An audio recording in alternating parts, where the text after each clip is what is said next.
But anyways, let's go back to the main part of the book. And I'm going to start over in this paragraph right here of where we stopped. So, at the flood of Noah completely destroyed the surface of the earth, which scientifically can be proven, then how did the tree of life survive until the book of Revelation? It's a very good question. Revelation 2:7, 22:2, and 22:14. And not only this, but it would have been a complete waste of time for God to station 2 cherubim outside the garden, protecting the entrance with a flaming sword, if he was going to simply destroy it with floodwaters almost within Adam's lifetime. Genesis 3:24. So he drove out the man, and he placed at the east of the Garden of Eden cherubim, and a flaming sword which turned every way to keep the way of the tree of life.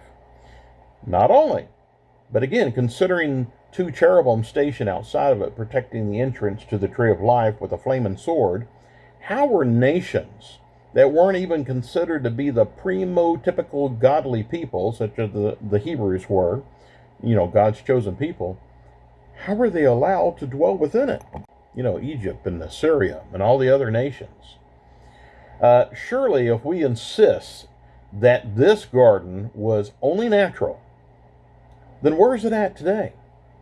If the tree of life still exists, and it does, as again it's spoken on in Revelation as to being strong and healthy even during John's day, mid to late 1st century, where is it at now?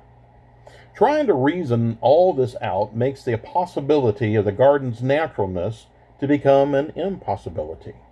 For once again, if we consider the garden to be only accessible by an elect of Christ, then how did 2 ancient nations that weren't even Hebrew dwell within it? Another thing I say in my book on Adam and Eve, that in the New Testament church, or the New Testament garden, and again, I'm going to get into great details about this, only the elect is allowed in. But in the Old Testament, people who were not considered to be like I said, like the Hebrew children, God's chosen people, were allowed in. It was like, and I don't know if I mention it here as I'm going to plod along, but God sent Jonah to save Nineveh. They were not Hebrew people. A lot of stuff to consider. What I am trying to say is, if we can see that the Garden of Eden as to merely being God's work, his paradise, or even heaven, or covenant, or testament upon the earth, then we see how the garden would still be standing during Ezekiel's day, for it was within the confines of the first heaven, the first testament. And of why the new trees of the garden, certainly not the 2 main trees, but the trees in general, as in all the other trees that we see within the garden back in Genesis 2:9a, Genesis 2:16, 3 verses 1 through 2, and chapter 3 verse 8, etc. And even as Ezekiel describes such nations as to be in trees in Ezekiel 31, 1 through 9, they were the present kingdoms of men within that garden. Or rather, these trees were mankind in general, or even specific individual people too, which would help to explain what those trees were in Genesis' first few chapters. Other than, of course, the 2 main trees in the middle of the garden, the tree of life and the tree of knowledge of good and evil, and that they have that possibility of being the children and the grandchildren of Adam and Eve, as I myself indeed see them being. Again, I say all that in my explanatory note that we had read, called A Living Soul, in an earlier video too. Or much rather, in its sub-note entitled Genesis 1:27, so God created man, Adam, for an explanations of the last statement concerning Adam and Eve's children and grandchildren being those trees in the Garden of Eden. Not only, but we can't say that other nations besides Israel weren't important to God back in the Old Testament also. And this is where I said I probably talked about this in here. Else God would not have sent Jonah preaching to Nineveh to the saving of their lives, as we see in Jonah 3:2, 3:5 through 7, and 4:11. However, despite all that, I'm trying to show that the King of Tyrus was not alive and kicking back in Genesis chapter 2. but that he was actually in the Garden of Eden during Ezekiel's lifetime, as well as those other nations that the prophet had mentioned during his own day. So again, this king of Tyrus was just another man who was exalting himself above a station, but he was not some spiritual, immortal, even evil being called the devil. Nor does it even have to be Adam himself, despite the Garden of Eden being mentioned. And God, through parables and metaphors, was telling this man how great of a king that he was when he was behaving himself properly.